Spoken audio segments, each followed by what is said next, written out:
Hey, thanks for coming back to 5-Minute MuckBusters, where we explore how writing can help you make it through the thick sludge of life.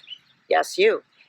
If you can write a comment on somebody else's social media post, you can write for your own wellness. This is episode 6. If you haven't watched the previous ones, I encourage you to do so. At least go back and watch the first 3. In today's episode, we're going to talk about using lists as part of your wellness writing practice. Are you a list maker? I am. I think I inherited that gene from my mom. She always had a bunch of notes lying around with lists of things to do. I've got immediate to-do lists written on the backs of envelopes on my desk, and longer-term task lists recorded in a spiral notebook.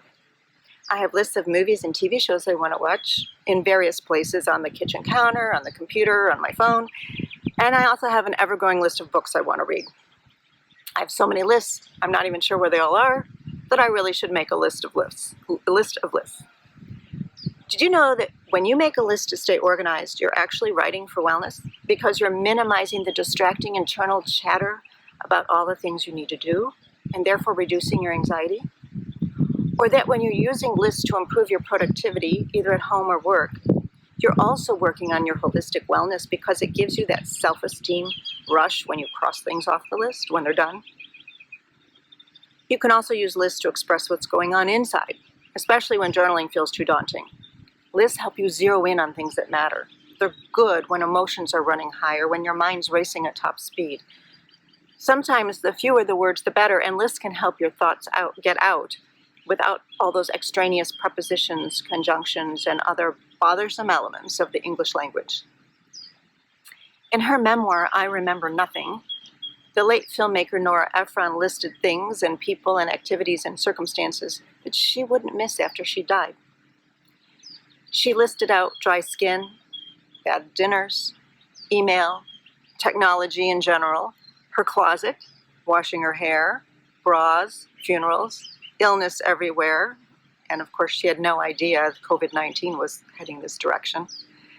Polls that show that 32% of the American people believe in creationism, bar mitzvahs, mammograms, dead flowers, and taking off her makeup at night. Honestly, I think her decision to use that list form was brilliant. A long expository discussion of all those topics would have been awfully tedious both for her and her readers. By using the list, I, for one, was totally drawn in and could absolutely relate to some of the things she was thinking about. If you're a list maker, you should definitely check out Seattle-based author and influencer Maria Seal. On her website, she lists the various beautiful guided journals she's published. She's like the queen of lists because her books are titled 52 Lists for Calm, 52 Lists for Togetherness, 52 Lists for Happiness, and so on. That's all I'm going to say about lists today. The main point is that making lists can be really good for you, and they're so easy. See, wellness writing doesn't have to be hard.